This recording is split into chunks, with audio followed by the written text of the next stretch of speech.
प्रभु यीशु मसीह के मुबारक नाम दे विच सारिਆਂ ਨੂੰ जय मसीह दी। मैं धन्यवाद करता हूँ आसमान के खुदा का जिन्हें फिर मौका दिता कि मैं वचन के द्वारा तुहाडे नाल गल कर सकां। अज के वचन को शुरू करांगे एक छोटी जी दुआ दे नाल।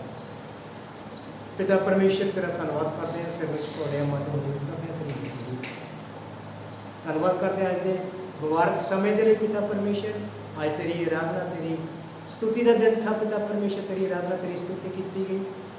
मैं विश्वास करदा कि साडी आराधना पिता परमेश्वर आपको स्वर्ग के विच पसंद आई और अज आपके तेरी वचन वाणी के वाल जा रहे हैं। पिता परमेश्वर अज के वचन से तेरी आशीष पहुँचाना है। वचन 30 नहीं 60 नहीं 100 गुना फलवंत होने पाए। पिता परमेश्वर बोलने वाला तेरा दास नहीं, तेरा पवित्र आत्मा उन्होंने गाइड करे। और पिता परमेश्वर तू अपनी रूह ना भर के पिता परमेश्वर साढ़े को अपनी महिमा अपनी सेवा में लिया पिता परमेश्वर।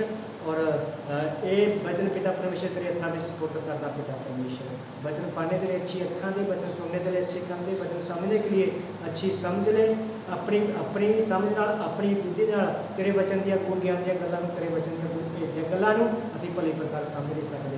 साडे साहित पवित्र आत्मा दे नाल सानूं सारिआं नूं पर ताकि तेरे वचन नूं असीं गहराई दे विच जाण सकीए। ये दुआ तेरे बेटे अपने मुक्तिदाता प्रभु यीशु मसीह के पवित्र नाम दे विच मंगदे हां, आमीन।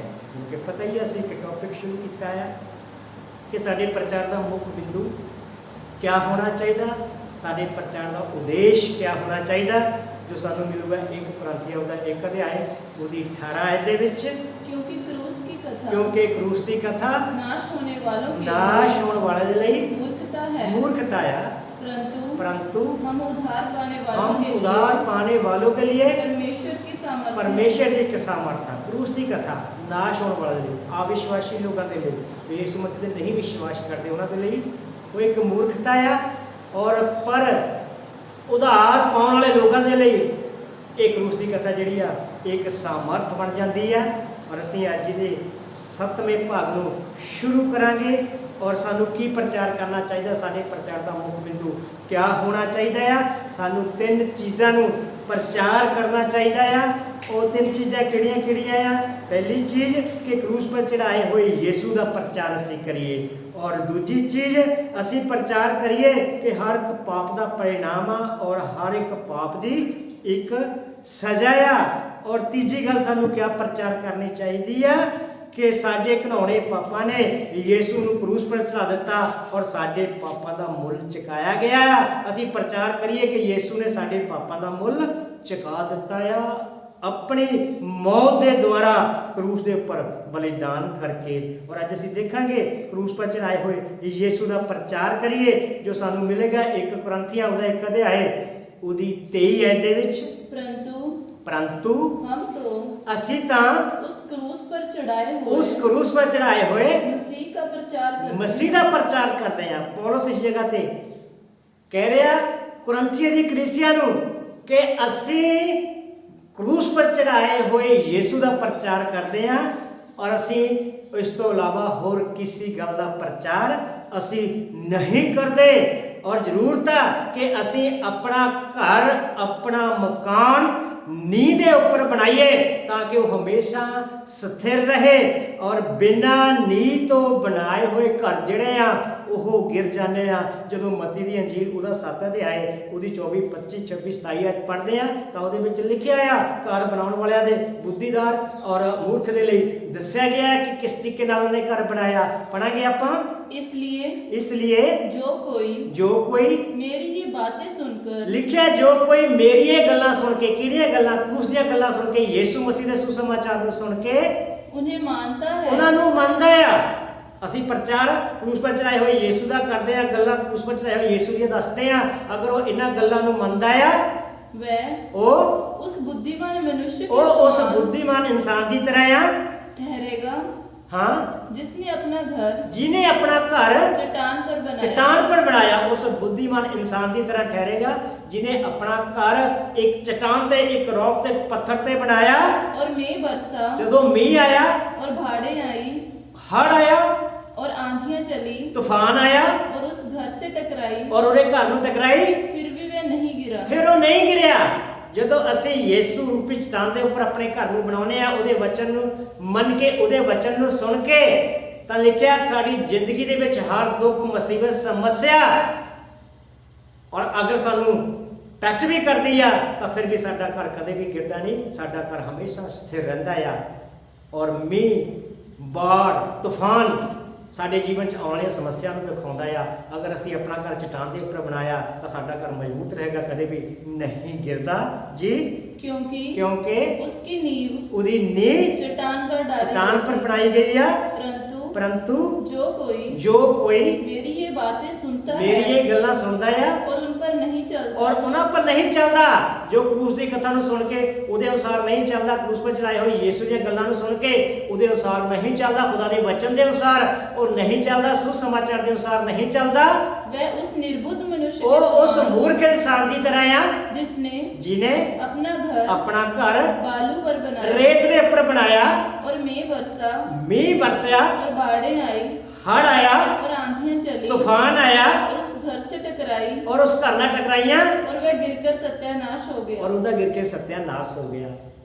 ਜਦੋਂ ਸਾਡੇ ਜੀਵਨ ਦੇ ਵਿੱਚ ਦੁੱਖ ਆਉਂਦੀ, ਸਮੱਸਿਆ ਆਉਂਦੀ ਆ, ਮੁਸ਼ਕਲ ਆਉਂਦੀ ਆ, ਤਾਂ ਅਸੀਂ ਸਤਿਆਨਾਸ਼ ਹੋ ਜਾਂਦੇ ਆ, ਸਾਡਾ ਘਰ ਬਰਬਾਦ ਹੋ ਜਾਂਦਾ ਆ। ਅਗਰ ਸਾਡਾ ਘਰ ਯੀਸ਼ੂ ਰੂਪੀ ਚਟਾਨ ਦੇ ਉੱਪਰ ਨਹੀਂ ਬਣਿਆ, ਵਚਨ ਕਹਿੰਦਾ ਆ ਆਸਮਾਨ ਦੇ ਖੁਦਾ ਨੇ ਸਾਨੂੰ ਕਰੂਸ 'ਤੇ ਚੜੇ ਹੋਏ ਯੀਸ਼ੂ ਦਾ ਪ੍ਰਚਾਰ ਕਰਨ ਲਈ ਕਿਹਾ ਕਿ ਉਹਨੇ ਆਪਣੀ ਜਾਨ ਸਾਡੇ ਪਾਪਾਂ ਦੇ ਲਈ ਦਿੱਤੀ। ਉਹ ਮਾਰਿਆ ਗਿਆ, ਦੱਬਿਆ ਗਿਆ, ਤੀਜੇ ਦਿਨ ਮੁਰਦਿਆਂ ਦੇ ਵਿੱਚੋਂ ਜੀ ਉੱਠਿਆ। ਉਹ ਖੁਦਾ ਦਾ ਵਚਨ ਕਹਿੰਦਾ ਆ ਕਿ ਸਭ ਇਨਸਾਨਾਂ ਨੇ ਪਾਪ ਕੀਤਾ ਆ, ਪਾਪ ਕਾਰਨ ਉਹ ਪਰਮੇਸ਼ਰ ਤੋਂ ਦੂਰ ਚਲੇ ਗਏ ਆ। ਸਾਰੀ ਦੁਨੀਆ ਵਿੱਚ ਸਭ ਨੇ ਪਾਪ ਕੀਤਾ, ਸਭ ਪਾਪੀ ਆ, ਪਰ ਸਾਰੀ ਦੁਨੀਆ ਦੇ ਲੋਕ ਬਿਮਾਰ ਨਹੀਂ ਆ। ਅੱਜ ਹਰ ਇੱਕ ਇਨਸਾਨ ਨੂੰ ਪਾਪਾਂ ਦੀ ਮਾਫੀ ਦੀ ਜ਼ਰੂਰਤ ਆ, ਹਰ ਇਨਸਾਨ ਨੂੰ ਚੰਗੇ ਹੋਣ ਦੀ ਜ਼ਰੂਰਤ ਨਹੀਂ ਆ, ਕਿਉਂਕਿ ਪਾਪੀ ਸਾਰੇ ਆ, ਬਿਮਾਰ ਘੱਟ ਆ। ਜਦੋਂ ਅਸੀਂ ਯੂਹੰਨਾ ਦੀ ਅੰਜੀਲ ਉਹਦਾ 16 ਅਧਿਆਏ ਉਹਦੀ 7 ਔਰ 8 ਦੇ ਵਿੱਚ ਪੜ੍ਹਦੇ ਆ ਤਾਂ ਉਹਦੇ ਵਿੱਚ ਲਿਖਿਆ ਆ ਤਾਂ ਵੀ मैं तुमसे सच कहता हूं, ਮੈਂ ਤੁਹਾਨੂੰ ਸੱਚ ਕਹਿੰਦਾ। ਯੀਸ਼ੂ ਮਸੀਹ ਇਸ ਜਗ੍ਹਾ ਤੇ ਕਹਿ ਰਿਹਾ ਆਪਣੇ ਲੋਕਾਂ ਨੂੰ, ਆਪਣੇ ਚੇਲਿਆਂ ਨੂੰ, ਮੈਂ ਤੁਹਾਨੂੰ ਸੱਚ ਕਹਿ ਰਿਹਾ ਆ कि मेरा जाना तुम्हारे लिए अच्छा है, ਸਭ ਤੁਹਾਡੇ ਲਈ ਅੱਛਾ ਆ, क्योंकि यदि मैं ना जाऊं ਅਗਰ ਮੈਂ ਨਾ ਜਾਵਾਂ तो वह सहायक ਤਾਂ ਉਹ ਸਹਾਇਕ तुम्हारे पास ना आएगा, ਤੁਹਾਡੇ ਕੋਲ ਨਹੀਂ ਜਾਵੇਗਾ। ਮੇਰਾ ਜਾਣਾ ਇਸ ਸੰਸਾਰ ਦੇ ਵਿੱਚੋਂ ਚੰਗਾ ਤਾਂ ਕਿ ਮੈਂ ਤੁਹਾਨੂੰ ਇੱਕ ਸਹਾਇਕ ਦਵਾਂ, ਤੁਹਾਡੇ ਕੋਲ ਇੱਕ ਸਹਾਇਕ ਨੂੰ ਭੇਜਾਂ। परंतु यदि मैं जाऊंगा अगर मैं जावांगा तो उसे तुम्हारे पास ਤਾਂ ਉਹ ਸਹਾਇਕ ਨੂੰ ਤੁਹਾਡੇ ਕੋਲ ਭੇਜਾਂਗਾ। वह आकर ਉਹ ਆ ਕੇ ਸੰਸਾਰ ਨੂੰ ਪਾਪ और धार्मिकता और न्याय के विषय में ਦੇ ਬਾਰੇ ਵਿੱਚ निरंतर करेगा। ਤੁਹਾਨੂੰ ਕੀ ਕਰੂਗਾ? ਤੁਹਾਡੇ ਕੋਲ ਕੋਈ ਜਵਾਬ ਨਹੀਂ ਹੈ, ਤੁਹਾਨੂੰ ਦੋਸ਼ੀ ਠਹਿਰਾਊਗਾ। ਸਾਰੀ ਦੁਨੀਆ ਨੇ ਪਾਪ ਕੀਤਾ, ਸਾਰਿਆਂ ਨੂੰ ਪਛਤਾਪ ਕਰਨ ਦੀ ਜ਼ਰੂਰਤ ਹੈ, ਕਿਉਂਕਿ ਜਦੋਂ ਪਵਿੱਤਰ ਆਤਮਾ ਸਾਡੇ ਕੋਲ ਆਏਗਾ ਤਾਂ ਉਹ ਸਾਨੂੰ ਔਰ ਪੂਰੇ ਸੰਸਾਰ ਨੂੰ ਸਾਡੇ ਪਾਪ ਦੇ ਬਾਰੇ ਵਿੱਚ, ਸਾਡੀ ਧਾਰਮਿਕਤਾ ਦੇ ਬਾਰੇ ਵਿੱਚ ਔਰ ਨਿਆਂ ਦੇ ਬਾਰੇ ਵਿੱਚ ਸਾਨੂੰ ਦੋਸ਼ੀ ਠਹਿਰਾਊਗਾ। ਸਾਨੂੰ ਕੋਈ ਵੀ ਜਵਾਬ ਉਹਦੇ ਬਾਰੇ ਵਿੱਚ ਨਹੀਂ ਆਏਗਾ। ਜਦੋਂ ਅਸੀਂ ਪ੍ਰੇਰਿਤਾਂ ਦੇ ਕੰਮ ਉਹਦਾ 17 ਅਧਿਆਏ ਉਹਦੀ 23 ਔਰ 24 ਐਤ ਪੜ੍ਹਦੇ ਆ, क्योंकि मैं घूमते हुए इस जगह ते पौलुस प्रेरित एथेन दे शहर दे विच, एथेन दे नगर दे विच, और आसमान दे खुदा ने कहा क्रूस पर चढ़ाए हुए यीशु दा प्रचार करो। सानू क्रूस पर चढ़ाए हुए यीशु दा प्रचार करना चाहिए। एथेन नगर दे विच घूम रहा है, क्या देख रहा है? जब तुम्हारी पूजने की वस्तुओं को मैं जब तुहाडे पूजन दी चीज़ां नू देखिया तो एक ऐसी वेदी तां मैं एक ऐदां दी वेदी पाई पर लिखा था, जिहदे पर लिखिया सी अनजाने ईश्वर दे लई जी, इसलिए जिन्हों तुसी बिना जाने पूजदे आ, मैं तुहानू उसका समाचार सुनाता हूँ, ਉਹਦਾ ਸਮਾਚਾਰ ਸੁਣਾਉਣਾ ਆ। ਲਿਖਿਆ ਆ ਹਰ ਇਨਸਾਨ ਜਿਹੜਾ ਆ, ਹਰ ਲੋਕ ਜਿਹੜੇ ਆ ਉਹ ਨਵਾਂ ਗਿਆਨ ਸੁਣਨਾ ਚਾਹੁੰਦੇ ਆ। ਲਿਖਿਆ ਮੈਂ ਇੱਕ ਬੇਦੀ ਦੇਖੀ, ਉਹਦੇ ਉੱਪਰ ਮੂਰਤੀ ਨਹੀਂ ਸੀ, ਲਿਖਿਆ ਸੀ ਅਣਜਾਣੇ ਈਸ਼ਵਰ ਦੇ ਲਈ ਜਿਹਨੂੰ ਤੁਸੀਂ ਬਿਨਾਂ ਜਾਣੇ ਪੂਜਦੇ ਆ। ਪਰ ਮੈਂ ਤੁਹਾਨੂੰ ਇੱਕ ਸੁਸਮਾਚਾਰ ਸੁਣਾਉਣਾ ਆ, ਮੈਂ ਖੁਸ਼ਖਬਰੀ ਸੁਣਾਉਣਾ ਆ, ਮੈਂ ਉਸ ਕਰੂਸ पर ਚੜਾਏ ਹੋਏ ਯੀਸ਼ੂ ਦੇ ਵਚਨ ਨੂੰ ਸੁਣਾਉਣਾ ਆ। क्या? जिस परमेश्वर ने जिस परमेश्वर ने इस धरती नू और उसकी सब वस्तुओं को बनाया और ਉਹਦੀ सब चीज़ां ਨੂੰ ਬਣਾਇਆ, वह स्वर्ग ਉਹ ਸਵਰਗ और पृथ्वी का स्वामी होकर ਉਹ ਸਵਰਗ ਔਰ ਪ੍ਰithvi ਦਾ ਸਵਾਮੀ ਹੋ ਕੇ ਜਿਨੇ ਇਸ ਪੂਰੀ ਸ੍ਰਿਸ਼ਟੀ ਨੂੰ ਬਣਾਇਆ, ਪੂਰੀ ਕਾਇਨਾਤ ਨੂੰ ਰਚਿਆ ਲਿਖਿਆ, ਉਹ ਪੂਰੀ ਕਾਇਨਾਤ ਦਾ ਸਵਾਮੀ ਹੋ ਕੇ, ਉਹ ਸਵਰਗ ਔਰ ਪ੍ਰithvi ਦਾ ਸਵਾਮੀ ਹੋ ਕੇ हाथ के ਉਹ बनाए ਹੱਥ हुए ਦੇ ਬਣਾਏ ਹੋਏ ਮੰਦਰਾਂ ਦੇ ਵਿੱਚ घरों में नहीं रहता, ਨਹੀਂ ਰਹਿੰਦਾ ਜੀ, ना किसी वस्तु की ਨਾ ਕਿਸੇ ਵਸਤੂ ਦੀ आवश्यकता के ਜ਼ਰੂਰਤ कारण ਦੇ ਕਾਰਨ मनुष्य के हाथों ਕਿਸੇ ਇਨਸਾਨ ਤੋਂ सेवा ਉਹ लेता है। ਸੇਵਾ ਲੈਂਦਾ ਆ। ਜਿਹੜਾ ਆਪ ਪੂਰੀ ਸ੍ਰਿਸ਼ਟੀ ਨੂੰ ਖਾਣ ਨੂੰ ਦਿੰਦਾ ਆ ਉਹ ਭੁੱਖਾ ਨਹੀਂ ਆ। ਕਿਆ ਅਸੀਂ ਉਸ ਆਸਮਾਨ ਦੇ ਖੁਦਾ ਦੇ ਹਜ਼ੂਰ ਦੇ ਵਿੱਚ ਕੁਝ ਲਿਜਾ ਸਕਦੇ ਆ, ਉਹਨੂੰ ਕੁਝ ਦੇ ਸਕਦੇ ਆ? ਜਿਹੜਾ ਪੂਰੇ ਸੰਸਾਰ ਨੂੰ ਦਿੰਦਾ ਆ, ਅਸੀਂ ਨੂੰ ਬਦਲੇ ਦੇ ਵਿੱਚ ਕੁਝ ਵੀ ਦੇ ਨਹੀਂ ਸਕਦੇ ਜੀ, क्योंकि ਕਿਉਂਕਿ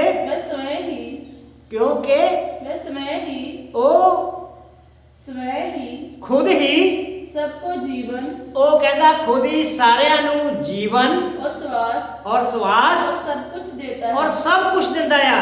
ਕੀ ਲਿਖਿਆ ਬਚਨ ਦੇ ਵਿੱਚ?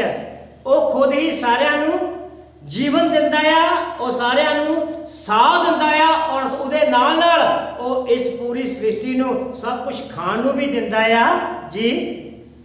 उसने एक ही मूल से ਇੱਕ ਹੀ ਮੂਲ ਨਾਲ मनुष्यों की सब जातियां ਇਨਸਾਨਾਂ ਦੀਆਂ ਸਭ ਜਾਤੀਆਂ सारी पृथ्वी पर ਸਾਰੀ ਪ੍ਰithvi ਪਰ रहने के ਰਹਿਣ ਲਈ ਬਣਾਈਆਂ। ਉਹਨੇ ਆਦਮ ਤੋਂ ਸ਼ੁਰੂ ਕਰਕੇ ਮਨੁੱਖ ਦੀਆਂ ਹਰ ਜਾਤੀਆਂ ਇਸ ਧਰਤੀ ਤੇ ਸਥਿਰ ਕੀਤੀਆਂ, ਰਹਿਣ ਦੇ ਲਈ ਇਸ ਧਰਤੀ ਉਹਨਾਂ ਨੂੰ ਦਿੱਤੀ, और उनके ਔਰ ਉਹਨਾਂ ਦੇ ठहराए हुए समय ਠਹਿਰਾਏ ਹੋਏ ਸਮੇਂ और निवास की ਔਰ ਨਿਵਾਸ ਕੀ सीमाओं को ਸੀਮਾ ਨੂੰ, ਹੱਦਾਂ ਨੂੰ इसलिए बांधा है ਇਸ ਲਈ ਬਣਿਆ कि वे परमेश्वर को ढूंढें ਕਿ ਉਹ ਪਰਮੇਸ਼ਰ ਨੂੰ ਜਾਣੇ।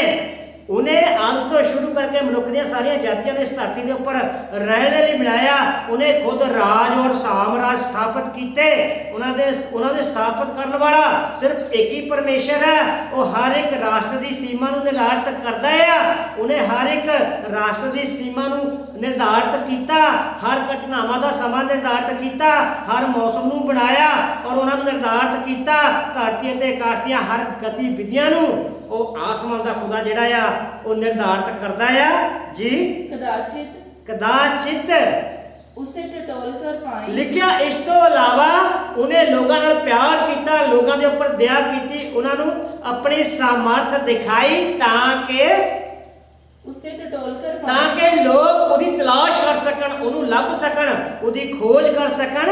तो भी ਤਾਂ ਵੀ वह हमसे ਉਹ ਸਾਡੇ ਤੋਂ किसी से दूर नहीं, ਕਿਸੇ ਤੋਂ ਦੂਰ ਨਹੀਂ ਆ, ਕਿਉਂਕਿ हम ਅਸੀਂ उसमें जीवित रहते ਅਸੀਂ ਉਹਦੇ ਵਿੱਚ ਚੱਲਦੇ ਆ, ਉਹਦੇ ਵਿੱਚ ਫਿਰਦੇ ਆ, ਉਹਦੇ ਵਿੱਚ ਜੀਵਤ ਰਹਿੰਦੇ ਆ, और चलते फिरते ਉਹਦੇ ਵਿੱਚ ਚੱਲਦੇ ਆ, ਉਹਦੇ ਵਿੱਚ ਫਿਰਦੇ ਆ, ਉਹਦੇ ਵਿੱਚ ਜੀਵਤ ਰਹਿੰਦੇ ਆ। और स्थिर रहते हैं। ਅਸੀਂ ਉਹਦੇ ਵਿੱਚ ਸਥਿਰ ਆ, ਉਹਦੇ ਵਿੱਚ ਜਿਉਂਦੇ ਆ, ਉਹਦੇ ਵਿੱਚ ਚੱਲਦੇ ਆ ਔਰ ਉਹਦੇ ਵਿੱਚ ਅਸੀਂ ਸਥਿਰ ਆ। जैसा ਜਿਸ ਤਰ੍ਹਾਂ तुम्हारे कितने कवियों ने ਬਹੁਤ लिखा, ਸਾਰੇ ਕਵੀਆਂ ਨੇ ਕਿਹਾ हम तो उसी के वंश ਅਸੀਂ हैं। ਉਹਦਾ ਵੰਸ਼ ਆ। परमेश्वर का वंश होकर ਅੱਜ ਜਦ ਅਸੀਂ ਉਹਦਾ ਵੰਸ਼ ਆ, हमें ये समझना उचित ਸਾਨੂੰ नहीं, ਇਹ ਸਮਝ ਲੈਣਾ ਚਾਹੀਦਾ ਆ, ये समझना उचित नहीं ਇਹ ਸਮਝਣਾ ਉਚਿਤ ਨਹੀਂ कि ईश्वर तब ਕਿ ਈਸ਼ਵਰ सोने या रूपे ਈਸ਼ਵਰ ਸੋਨੇ ਜਾਂ ਰੁਪਈਏ या पत्थर ਜਾਂ ਪੱਥਰ के समान है। ਕਿਆ ਲਿਖਿਆ? ਸਾਨੂੰ ਇਹ ਸਮਝਣਾ ਉਚਿਤ ਨਹੀਂ ਆ ਕਿ ਆਸਮਾਨ ਦਾ ਖੁਦਾ ਨਾ ਸੋਨਾ ਆ, ਨਾ ਰੁਪਈਆ, ਨਾ ਪੱਥਰ ਦੇ ਸਮਾਨ ਆ। जो मनुष्य की ਔਰ ਜਿਹੜੇ ਇਨਸਾਨਾਂ ਦੇ ਬਣਾਏ ਹੋਏ ਆ, ਅਸੀਂ ਅੱਜ ਉਹਨਾਂ ਚੀਜ਼ਾਂ ਦੀ ਪੂਜਾ ਕਰਦੇ ਆ ਔਰ ਬਣਾਉਣ ਵਾਲੇ ਦੀ ਨਹੀਂ ਬਲਕਿ ਉਹਦੇ ਹੱਥ ਦੀ ਬਣਾਈ ਹੋਈ ਸ੍ਰਿਸ਼ਟੀ ਦੀ ਅਸੀਂ ਅੱਜ ਪੂਜਾ ਕਰਦੇ ਆ। ਜ਼ਰੂਰਤ ਹੈ ਉਸ ਆਸਮਾਨ ਦੇ ਖੁਦਾ ਨੂੰ ਲੱਭਣ ਦੀ ਜਿਹਨੇ ਸਾਰੀਆਂ ਚੀਜ਼ਾਂ ਨੂੰ ਬਣਾਇਆ ਔਰ ਸਾਡੇ ਗੁਨਾਹਾਂ ਦੇ ਲਈ, ਪਾਪਾਂ ਦੇ ਲਈ ਆਪਣਾ ਬਲੀਦਾਨ ਦਿੱਤਾ। ਜਦੋਂ ਅਸੀਂ ਦੀ 30 ਐਤ ਪੜ੍ਹਦੇ ਆ ਤਾਂ ਉਹਦੇ ਵਿੱਚ ਲਿਖਿਆ ਆ, इसलिए ਇਸ ਲਈ परमेश्वर ने अज्ञानता के समय ਅਗਿਆਨਤਾ ਦੇ ਸਮੇਂ ਪਰ ध्यान नहीं दिया। ਧਿਆਨ ਨਹੀਂ ਦਿੱਤਾ। ਜਦੋਂ ਅਸੀਂ ਘਿਨੌਣੇ ਕੰਮ ਕਰਦੇ ਸੀਗੇ, ਅਸੀਂ ਉਹ ਕੰਮ ਕਰਦੇ ਸੀਗੇ ਜੋ ਆਸਮਾਨ ਦੇ ਖੁਦਾ ਨੂੰ ਪਸੰਦ ਨਹੀਂ, ਅਸੀਂ ਬੁਰਾਈ ਕਰਦੇ ਸੀਗੇ ਤਾਂ ਆਸਮਾਨ ਦੇ ਖੁਦਾ ਨੇ ਸਾਡੇ ਉਹ ਬੁਰੇ ਕੰਮਾਂ ਦੀ ਅਗਿਆਨਤਾ ਪਰ ਔਰ ਆਸਮਾਨ ਦੇ ਖੁਦਾ ਨੇ ਕੋਈ ਵੀ ਧਿਆਨ ਨਹੀਂ ਦਿੱਤਾ ਔਰ ਅਸੀਂ ਬਹੁਤ ਬੁਰੇ ਬੁਰੇ ਕੰਮ ਕਰਦੇ ਤੇ ਜਿਹਨੂੰ ਅਸੀਂ ਜਾਣਦੇ ਵੀ ਨਹੀਂ ਸੀਗੇ। ਉਹਨਾਂ ਦੇ ਕਾਰਨ ਖੁਦਾ ਨੇ ਅਸੀਂ ਖੁਦਾ ਦਾ ਅਪਮਾਨ ਕਰਦੇ ਸੀਗੇ, ਕਿਉਂਕਿ ਅਸੀਂ ਖੁਦ ਇਸ ਸ੍ਰਿਸ਼ਟੀ ਨੂੰ ਬਣਾਉਣ ਵਾਲੇ ਪਰਮੇਸ਼ਰ ਦੀ ਪੂਜਾ ਨਹੀਂ, ਪਰ ਆਸਮਾਨ ਦੇ ਖੁਦਾ ਦੇ ਹੱਥ ਦੀਆਂ ਬਣਾਈਆਂ ਹੋਈਆਂ ਚੀਜ਼ਾਂ ਦੀ ਅਸੀਂ ਪੂਜਾ ਕਰਕੇ ਅਸੀਂ ਆਸਮਾਨ ਦੇ ਖੁਦਾ ਦਾ ਅਪਮਾਨ ਕਰਦੇ ਸੀਗੇ।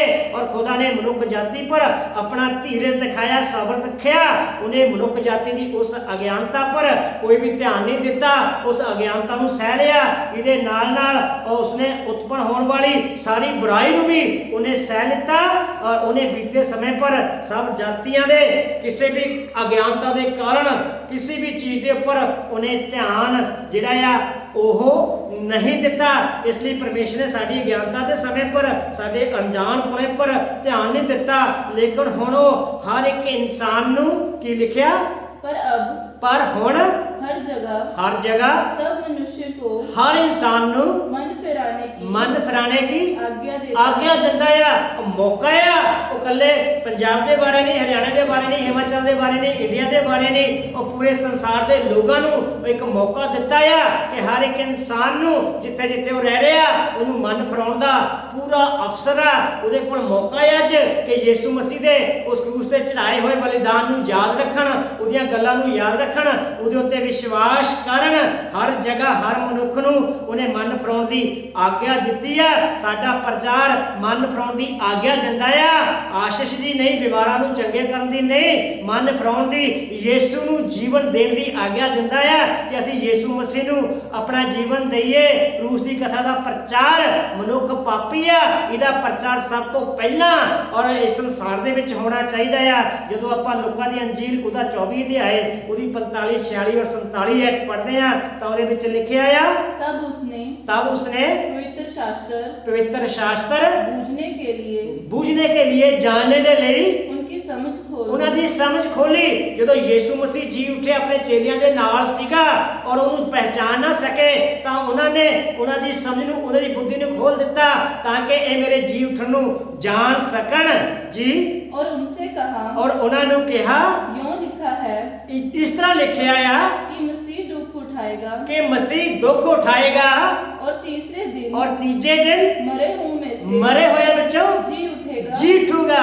उन्हें अपनी सलीबी मौत के बारे में दस्या, मैं सलीब के ऊपर क्रूस के ऊपर बलिदान होवांगा, मारिया जावांगा, दबिया जावांगा और तीजे दिन मैं मुर्दियां दे विचों जी उठांगा। मौत का मेरे उत्ते कोई भी वस नहीं है जी।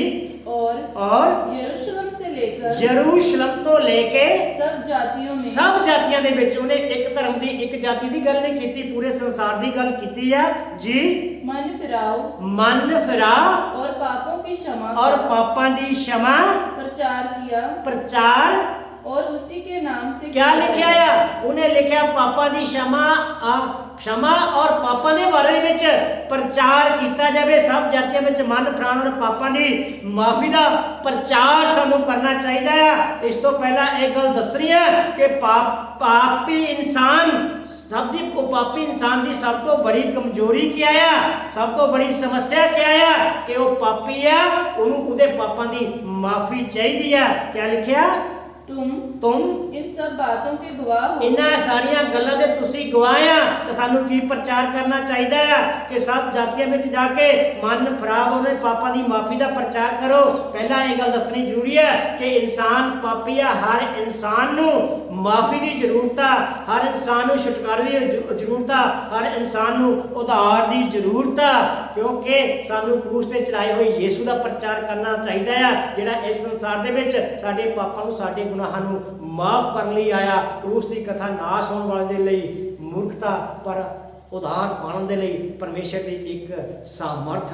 खुदा इस वचन का सानू बहुत आशीष, बहुत बरकत देवे। छोटी दुआ से खत्म करेंगे। पिता अज के वचन से तेरी आशीष जो चाहना है, वचन 3 7 ने 100 गुना फलवंत होने पाए, दिल दी गहराइयां दे विच बैठ जाए, हिरदे छिद जाण, असीं तेरे वचन के अनुसार चलने वाले हो सकीए। तेरी क्रूस की कथा नू लोकां विच प्रचार कर सकीए ताकि लोग तेरे क्रूस की कथा नू जान सकन और उधार पाउण दी सामर्थ नू वो प्राप्त कर सकन। सब कुछ तेरा, सब कुछ तेरी महिमा ਲਈ ਹੋਵੇ। ਇਹ ਦੁਆ ਤੇਰੇ ਬੇਟੇ ਆਪਣੇ ਮੁਕਤੀਦਾਤਾ ਪ੍ਰਭੂ ਯੀਸ਼ੂ ਮਸੀਹ ਦੇ ਪਵਿੱਤਰ ਨਾਮ ਦੇ ਵਿੱਚ ਮੰਗਦਾ ਆ, ਆਮੇਨ। ਸਾਰਿਆਂ ਨੂੰ ਜੈ ਮਸੀਹ ਦੀ।